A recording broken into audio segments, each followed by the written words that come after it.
سعيد بأن أستضيف لكم في هذه الإطلالة واحد من شوامخ الإعلام الرياضي العربي، واحد من نوابغ الإعلام الرياضي العربي، شخص كتحبوه كثير لأنه أبدا لم يفوت أي فرصة ليتحدث بشكل جميل عن المغرب.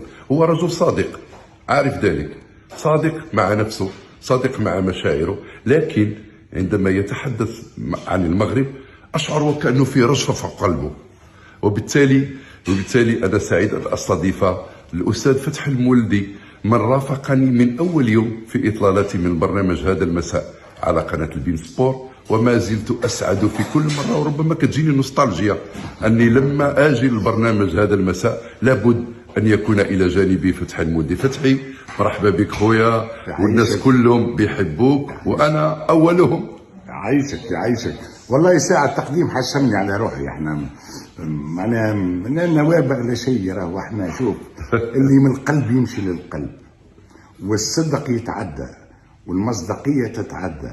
وزيد بدر عشيري كبرنا منذ سنوات، احنا بدينا مع بعضنا في الجزيرة الرياضية. صحيح. كبرنا، هي مش برشا شوف اليوم نعيشوا الحقيقة، نعيشوا بكل فخر واعتزاز تنظيم المغرب للكأس الأفريقية. فخر كبير لأنه المغرب احنا معناها نحس، وأي حاجة تمس المغرب نحسها تمسني أنا، لأنه شوف الإحساس نبيل جدا، ونحس أنه المغرب حطت ما شاء الله كل الإمكانيات. أنا قلت المغرب اليوم 2025 ديسمبر 2025 قادرة تنظم كأس العالم، وتنظم كأس العالم بمفردها لأول مرة في التاريخ، تقريبا 9 ملاعب عالمية لأول مرة في التاريخ نتاع كأس أفريقيا. على الأقل كل منتخب عنده مقر إقامة كامل الدورة، بينما نشاهدوا في التنظيمات الأخرى كل واحد هز الفليجة نتاعو والملاعبية والخارجين من بلاصة لبلاصة، ويلوجوا في النقل ويلوجوا، معناها حاجة روعة. المغرب اللي تعمل فيه معناها نقولوا بكل صدق بكل أمانة حاجة روعة. ملاعب بطراز عالمي، الشعب المغربي محلاه. أنا شوف نقول لكم، أنا ديما نقول راهو التوانسة والمغاربة قراب ياسر لبعضهم، معناها نحس وأنه هكا نحبوا التفديك، نحبوا الطاق، نحبوا الماكله البنين، نحبوا الكسكسي. ايوه اليوم عند صديقنا امين السبتي. شكرا جزيلا على الدعوه الكريمه، وايضا على الكسكسي الجميل جدا. تصوروا باش تعرفوا صدق المغاربه، عملوا كسكسي بطريقه تونسيه، حطوا الهريسه وحطوا كل شيء. والله علاش شوف صدقا، معلش واحد يحب المغرب ويحب المغاربه، لانهم فعلا انت ما كليتش كسكسي برا على روحك. جانا عبد الكريم فتحي احسن واحد يتذوق اكل. ايوه يعمل السلاطه لكن فنان ايضا في الاكل المغاربي. طبعا عايشكم. شوف تحياتي بدر، احسن سفير عندكم للكره المغربيه، الله يحفظك. لا وسفير بين معنى، بالمعنى وانه يوصل الرساله، بالمعنى وانه ما شاء الله عنده التلقائيه وعنده الكلام الجميل. انا جيت باش نتحدث عليك، مش تتحدث عليا. لا خلاص، اعطيني انطباعاتك، ارتساماتك. ايش تتوقع لمباراه الغد ان شاء الله، مغرب مالي؟ مالي ومالي انا بالله. مالي انا ومال مالي. مالي على قولة المغني، مالي انا ومال الناس. لا بالطبع المغرب انا نتصور حتى المقابله الاولى ما كانتش ربما في المستوى المنتظر، ولكن المقابله الاولى الغايه نتاعها هو 3 نقاط.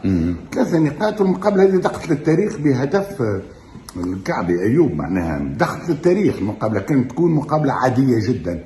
اليوم عندما نتحدث بعد 10-20 سنه، هدف ايوب الكعبي دخلت للتاريخ، رغم انها ما كانتش مقابله كبيره، لكن المغرب ماشي ويسعد تبارك الله ما شاء الله. نجوم كبيره جدا في المغرب مع رجوع حكيمي. نتصورش لحظه وانه المغرب باش ما يتجاوزش الفريق المالي، ما نتصورش لحظه وانه المغرب ما نشاهدوش في المربع الذهبي في انتظار التتويج. انا قلتها على الهواء وفي تونس أنا عملت ضجة كبيرة كبيرة. قلت لهم المغرب في كوكب والبقية الكل ومنهم تونس في كوكب آخر.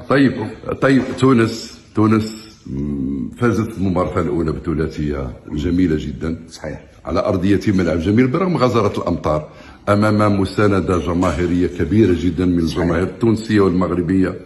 فتونس أمام نيجيريا هي واحدة من المباريات القوية بتاعت البطولة، لكن نحن دائما واثقين في قدرة النسور على أنه صحيح. بالطبيعة شوف مقابلة صعبة، معناها الفريق النيجيري فريق صعب مهما يكون. اسم نيجيريا اسم صعب، البدلة متاع الفريق النيجيري تخوف، راهو معناها ماهيش فريق من الحجم الثقيل من الكبارات متاع افريقيا، ولو انه ما مشاش لكاس العالم، لكن صح.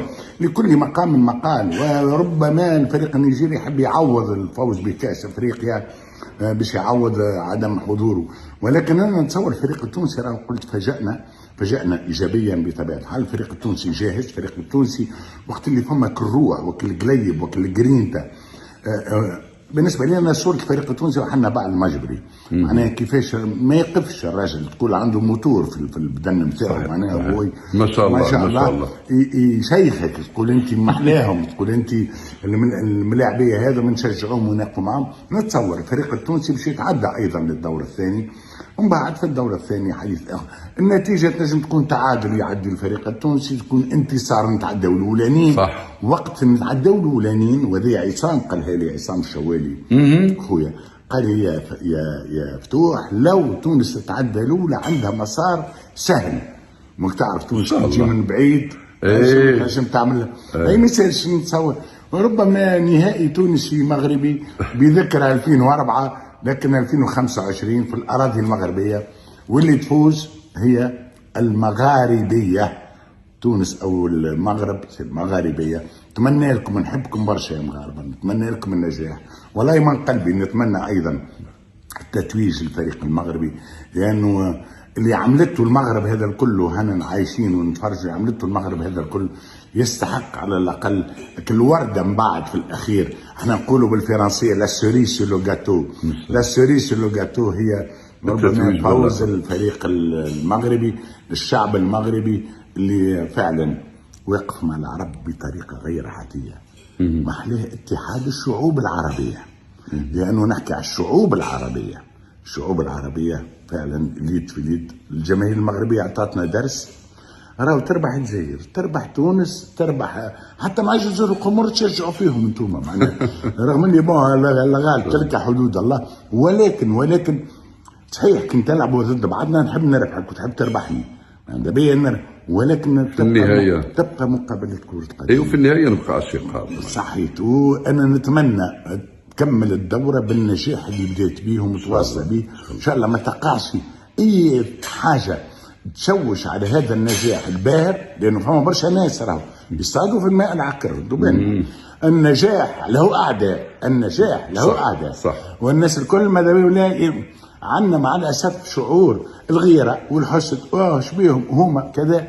لا يا خويا، نجاح المغرب هو نجاحنا احنا، لانه نعتبر وقتها نعطيه صوره للغرب، صوره للعالم، وانه راهو المغرب والمغاربه والشعوب العربيه والمغاربيه راهي قادره على كل شيء. شكرا. نعرفوا ننظموا، وان شاء الله نعرفوا نربحوا سوى المغرب، ولا ما يصيرش حتى تونس يقبلونا، ما يصيرش. عايشكم. احسن ما اختم به هذا الاطلاله، انما الاعمال بالنيات ولكل امرئ ما نوى، والله يصدق النوايا ويصدق القلوب. شكرا جزيلا لك. عايشكم، تحياتي لكم، نحبكم برشا.